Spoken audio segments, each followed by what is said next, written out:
ITI fitter ज्ञान में आपका मोस्ट वेलकम है। जैसे मैंने अभी मेटल्स का चैप्टर कंप्लीट किया था, तो अब हम लोग उसके क्वेश्चन करने जा रहे हैं आज। चलिए आज से स्टार्ट करते हैं। मतलब अभी मैं क्वेश्चन आपको लिख के करवाऊंगा, बट इन फ्यूचर अभी कोई मतलब थोड़े जो नेक्स्ट वीडियो शायद आए, मे बी उसमें मैं PDF से पढ़ाऊँ, तो अभी हम लोग ऐसे ही कवर करते हैं। हाँ, तो चलिए पहला क्वेश्चन देखते हैं। वह विशेषता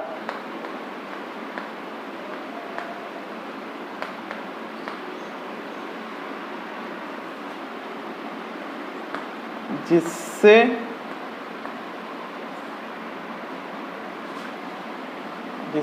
एक पदार्थ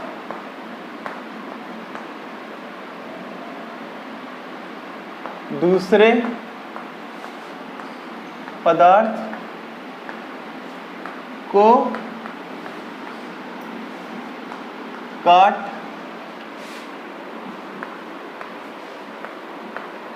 सकता है, इसको हम लोग क्या कहेंगे? ऐसा गुण या विशेषता जिससे एक पदार्थ किसी दूसरे पदार्थ को काट ले, तो उसको हम लोग कहेंगे टफनेस।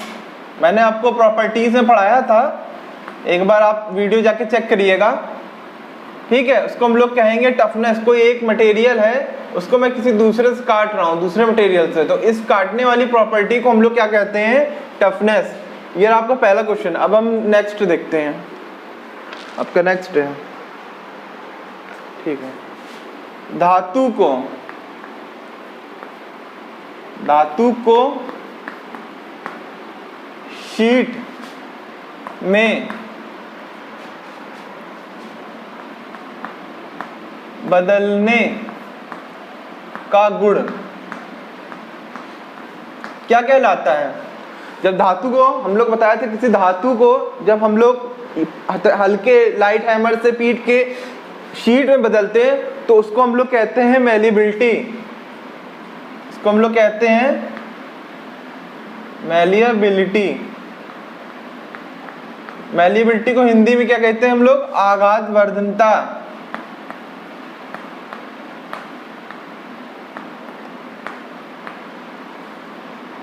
इसको हम लोग कहते हैं मैलिएबिलिटी। हम लोग नेक्स्ट क्वेश्चन देख लेते हैं। अब तीसरा क्वेश्चन, यांत्रिक, जो हम लोग बताया था, यांत्रिक को इंग्लिश में कहते हैं मैकेनिकल, ठीक है। यांत्रिक गुणधर्म यानी मैकेनिकल प्रॉपर्टीज में सुधार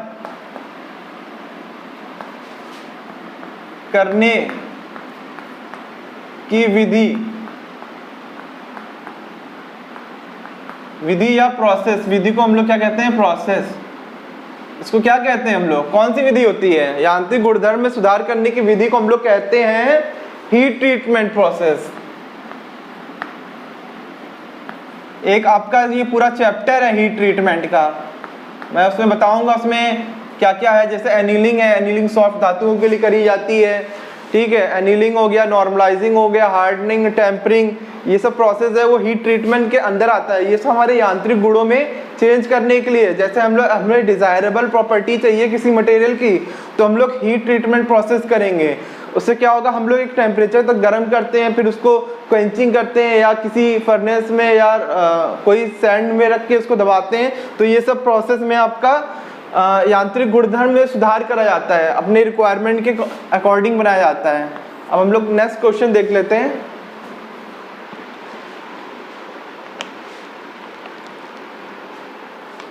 हाँ, मैं इसमें आपको ऑब्जेक्टिव दूंगा, ठीक है। 4 ऑप्शन दूंगा मैं इसमें। निम्न में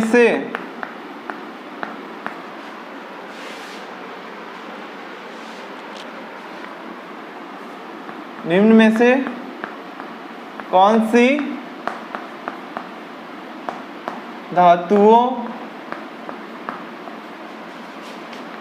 धातुओं की फिजिकल प्रॉपर्टीज है, मतलब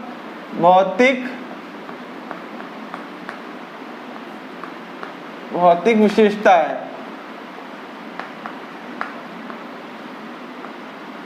तो इसके लिए मैं ऑप्शन दे देता हूँ, इसका ऑप्शन ए दे देता हूँ, डेंसिटी, बी टफनेस,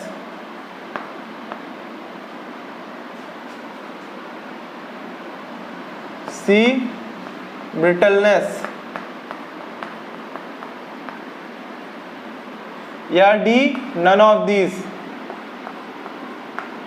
तो आपका इसका आंसर क्या हो जाएगा? मैंने आपको पढ़ाया भी था भौतिक physical properties, chemical properties, mechanical properties, ये मैंने आपको कवर भी कराया था। तो उसमें हमने एक टॉपिक कराया था डेंसिटी का, जिसमें स्पेसिफिक डेंसिटी निकालते हैं, जिसको हम लोग पदार्थ का द्रव्यमान और जल के द्रव्यमान के रेशियो को हम लोग स्पेसिफिक डेंसिटी कहते थे। ठीक है, तो इसका आंसर हो जाएगा आपका डेंसिटी।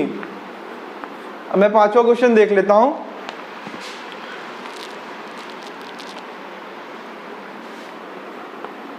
बहुत कम तन्यता, तन्यता को हम लोग इंग्लिश में क्या कहते हैं? तन्यता को हम लोग इंग्लिश में कहते हैं आपका डक्टिलिटी।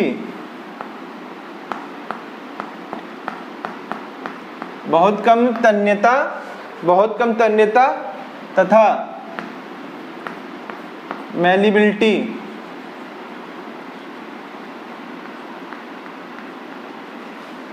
बहुत कम तन्यता तथा और मैलिबिलिटी वाले द्रव को हम लोग क्या कहते हैं? वाले द्रव्य को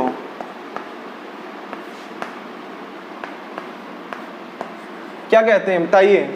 बहुत कम तन्यता, तन्यता को हम लोग कहते हैं डक्टिलिटी। डक्टिलिटी में क्या होती थी? वायर जैसे हम लोग किसी मेटल को डक्टिलिटी में लोग क्या करते थे? वायर जैसा बना लेते थे। मैलिबिलिटी में अभी क्वेश्चन कराया है मैंने, शीट बनाते हैं, तो जिसमें बहुत कम तन्यता होती है और मैलिबिलिटी होती है, उस हम लोग को क्या कहेंगे? ब्रिटल। क्योंकि ब्रिटल हमारा जो होता है, ब्रिटलनेस को कहेंगे हम लोग। ठीक है, ब्रिटल हमारा क्या होता था? उसमें मतलब मारने पे, थोड़ा से मारने पे या तो क्रैक आ जाता या टूट जाता था। इसका मतलब मैलिबिलिटी वो हो नहीं सकता है, क्योंकि मैलिबिलिटी हमारी मुलायम जैसे शीट है, कोई मारा उसको तो एक शीट की तरह बन गई। डक्टाइल क्या होता है? ये हम उसको खींच सकते हैं हम लोग ऐसे करके। ठीक है, लेकिन जब ब्रिटलनेस हम खींचेंगे या उसमें हल्का सा हैमर मारेंगे तो ब्रेक हो जाएगा। तो बहुत कम तन्यता होती है और बहुत कम मैलिबिलिटी होती है। तो मैं नेक्स्ट क्वेश्चन देख लेता हूँ, उसको रफ कर दे रहा हूँ मैं। अब हम लोग नेक्स्ट क्वेश्चन पे आते हैं, क्वेश्चन नंबर 6 पे। अब यहाँ पे हाई कार्बन स्टील है। हाई कार्बन स्टील में कार्बन परसेंटेज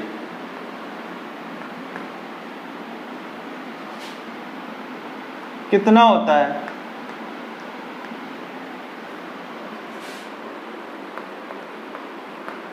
कितना होता है?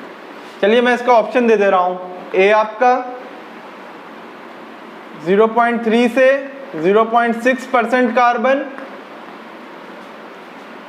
आपका बी हो गया 0.6 से 0.8% कार्बन, सी हो गया आपका 0.01 से 0.15% कार्बन, और आपका डी हो गया, डी आपका हो गया 0.8 से 1.6% कार्बन।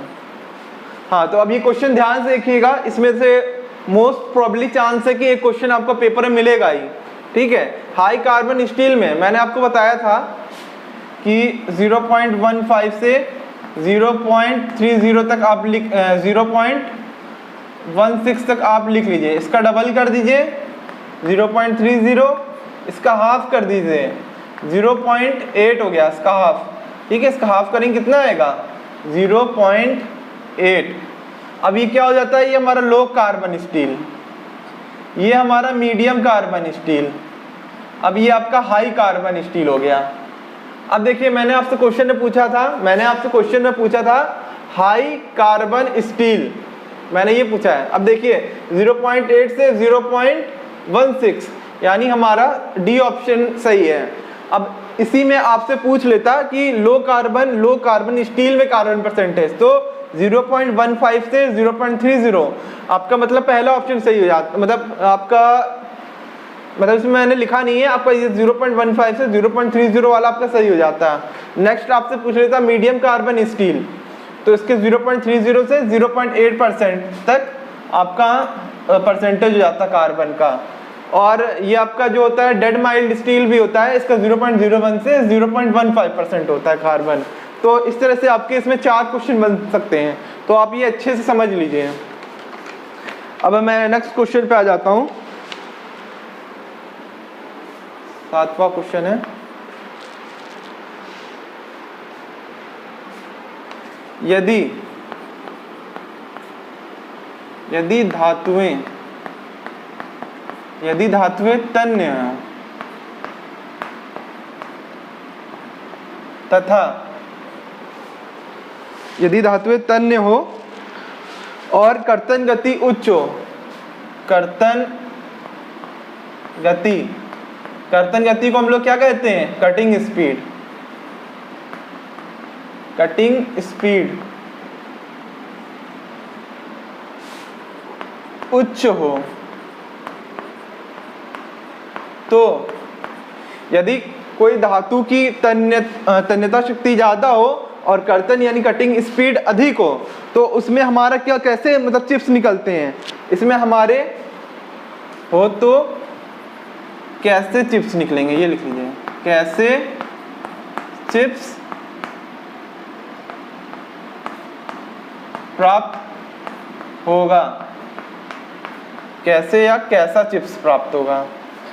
तो ये आपका मिलेगा अविरत चिप्स मिलेगा, आपको क्या मिलेगा? अविरत चिप्स। ये आपका रैक एंगल पे डिपेंड करता है, जो चिप्स हमें मिलता है वो हमारा रैक एंगल पे डिपेंड करता है, रैक एंगल। जब मैं आपको पढ़ाऊंगा मतलब लेथ मशीन पढ़ाऊंगा, उसमें एक टॉपिक है एंगल्स का, उसमें रैक एंगल आता है, positive rack angle, negative rack angle, इसमें किस किस तरह के रैक एंगल होते हैं, तो उस टाइम बताऊंगा। इतना जान लीजिए, रैक एंगल जो होता है वो हमारे जो single point cutting tool use होता है हमारे ड्रिल में, पहली बात तो सॉरी लेथ मशीन में, तो उसमें हमारा एक रैक एंगल मिलता है। रैक एंगल जो हमारे कटिंग में से कटिंग करते टाइम चिप्स निकालने के लिए यूज किया जाता है। एक आपका पॉजिटिव होता है, निगेटिव होता है। जो निगेटिव होता है उसको हम लोग हार्ड मटेरियल के लिए यूज करते हैं, और जो हमारा पॉजिटिव होता है उसको हम लोग करते हैं सॉफ्ट मतलब नॉर्मल जो रहते हैं मटेरियल उसके लिए, क्योंकि जो हमारा हार्ड मटेरियल होता है, ठीक है, उसको निकालने के लिए हमारा रैक एंगल जो होता है वो कुछ इस टाइप का होता है, ऐसे करके बना होता है, इस टाइप से आपका कटिंग एज रहता है वहाँ पे, ऐसे करके। ये आपका नेगेटिव रैक, जो हमारा पॉजिटिव रैक एंगल होता है वो आपका ऐसे टाइप में कुछ होता है। कहने का मतलब इस साइड में थोड़ा सा ये मोटा रहता है और नेगेटिव रैक एंगल में ये थोड़ा सा पतला होता है, तो ये हार्ड मटेरियल को भी इजीली रिमूव कर देता है। तो ये आपको डिटेल में बाद में पढ़ाऊंगा, अभी आप अपने टॉपिक का पढ़िए मेटल्स का, बाकी उसको जब बताऊंगा तो आपको अच्छे से समझ में आएगा। तो हम लोग नेक्स्ट क्वेश्चन देख लेते हैं, question number 8।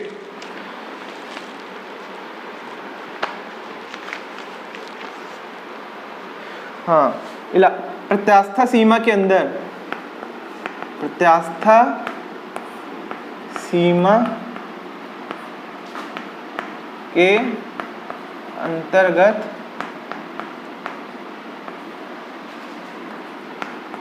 Stress and strain,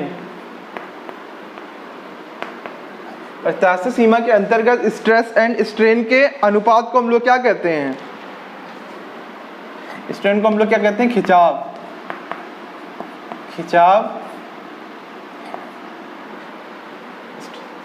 के रेशियो को हम लोग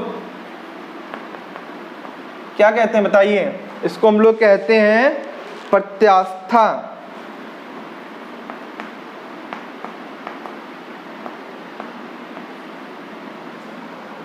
आपने पढ़ा होगा प्रत्यास्था का फॉर्मूला होता है स्ट्रेस अपॉन स्ट्रेन।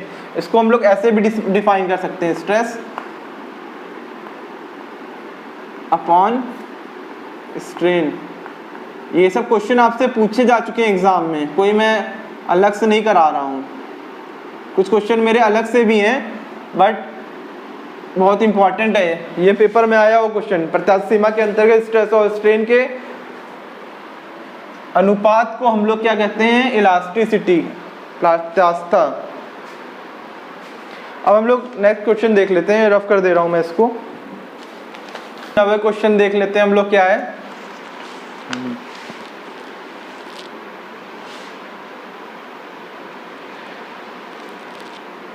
धातुओं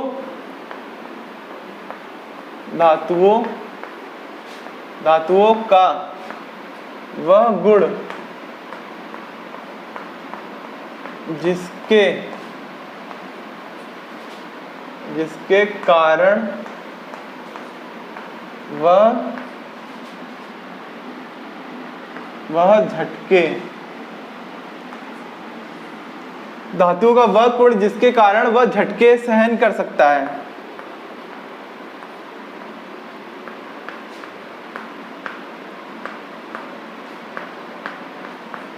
क्या कहलाता है वो? चलिए मैं ऑप्शन दे देता हूं आपको। ए आपका टफनेस, बी आपका फटीग रेजिस्टेंस। फटीग रेजिस्टेंस मैंने पढ़ाया था आपको, फेल्योर हो जाता है यहाँ पे अधिक स्ट्रेस लगाने पे, मैक्सिमम लिमिट जो रहती है। आपका फटीग हो गया। एक ऑप्शन आपका सी दे देता हूँ, सी ऑप्शन आपका हो गया मैलिबिलिटी। चलिए लिखते हैं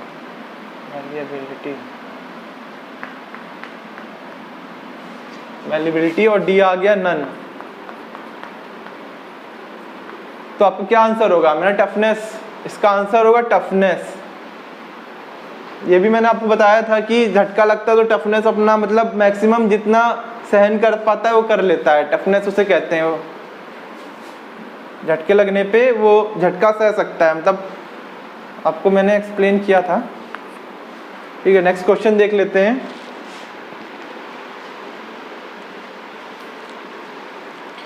ये इंपॉर्टेंट थोड़ा क्वेश्चन है। धातुओं का वह गुण, धातुओं का वह गुण जिसके कारण उस पर, जिसके कारण उस पर दबाव, जिसके कारण उस नंबर क्वेश्चन था धातुओं का वह गुण जिसके कारण उस पर दबाव डालने या खींचने पर भी टूटता नहीं है। ठीक है, खिंचाव सहन करने की शक्ति को हम लोग क्या कहेंगे? इसको हम लोग कहते हैं टेनासिटी।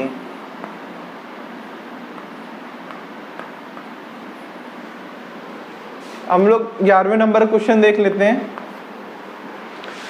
11वां हमारा क्वेश्चन है,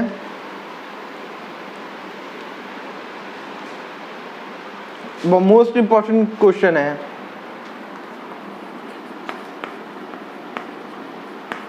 धातुओं में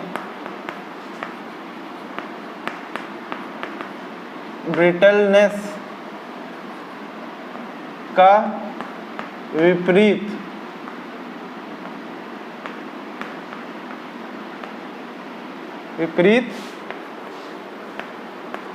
कहते हैं। ब्रिटलनेस हमारा क्या होता है? ब्रिटलनेस में हमारी झटके से या लगने पर टूट जाता है, तो इसका हमारा विपरीत क्या हो जाएगा? इसका हमारा विपरीत हो जाएगा डक्टिलिटी। इसका विपरीत हो जाएगा हमारा डक्टिलिटी। क्या कहते हैं डक्टिलिटी को? तन्यता। और ब्रिटलनेस को हम लोग कहते हैं भंगुरता। ये बहुत इंपॉर्टेंट क्वेश्चन है, धातु विपरीत करके पूछ लेता है कभी कभी, इसको डक्टिलिटी कहते हैं। नेक्स्ट क्वेश्चन देख लेते हैं हम लोग 12वां number.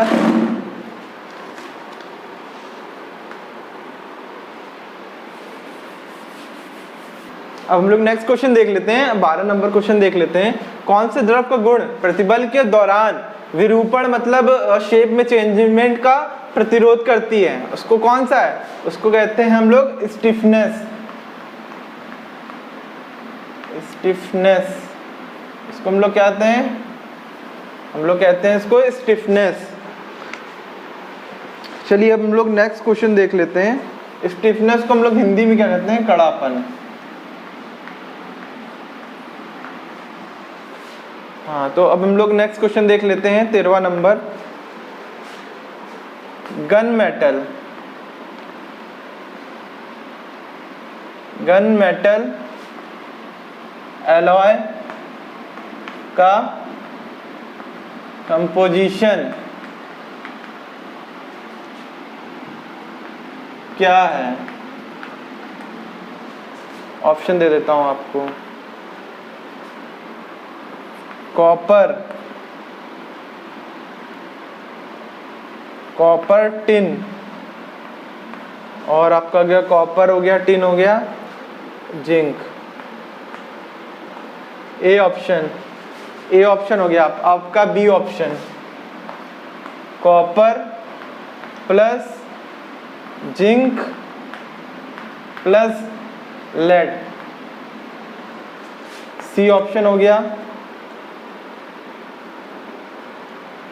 Copper, aluminium, manganese, magnesium. D हो गया आपका कॉपर प्लस जिंक। ठीक है, तो आपका कौन सा हो जाएगा? आपका करेक्ट आंसर हो जाएगा ए।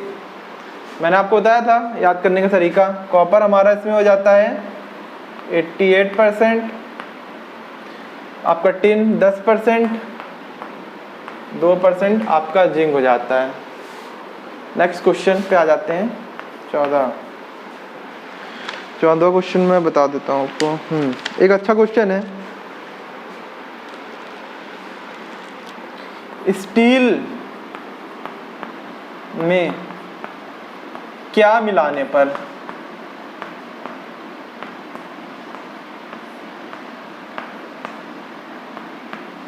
तनन क्षमता, या उसको कह सकते हैं हम लोग शक्ति, तनन शक्ति, या उसको हम कह सकते हैं क्षमता, तनन क्षमता बढ़ जाती है? चलिए इसका ऑप्शन दे दे रहा हूं। ए, आपको मैंने एक क्वेश्चन कराया भी था। मैग्नीज,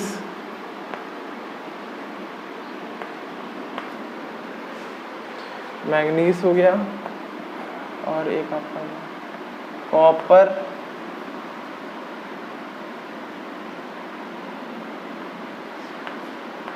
टंगस्टन, और आपका डी हो गया क्रोमियम।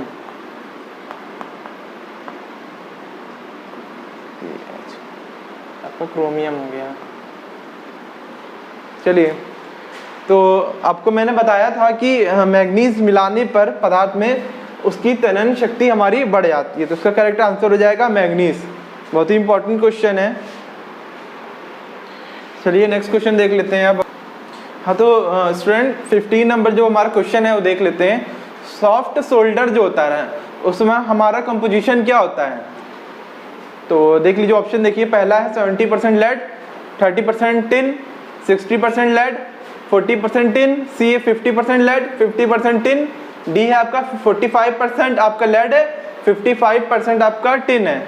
तो इसका आपका राइट आंसर हो जाएगा 50-50 का। हमारा जो 50-50 का कंपोजिशन होता है ये हमारा कहलाता है सॉफ्ट सोल्डर। नेक्स्ट क्वेश्चन पे आते हैं। आमतौर पर सुरक्षा फ्यूज लगाने के लिए प्रयोग होने वाले तार का पदार्थ क्या है?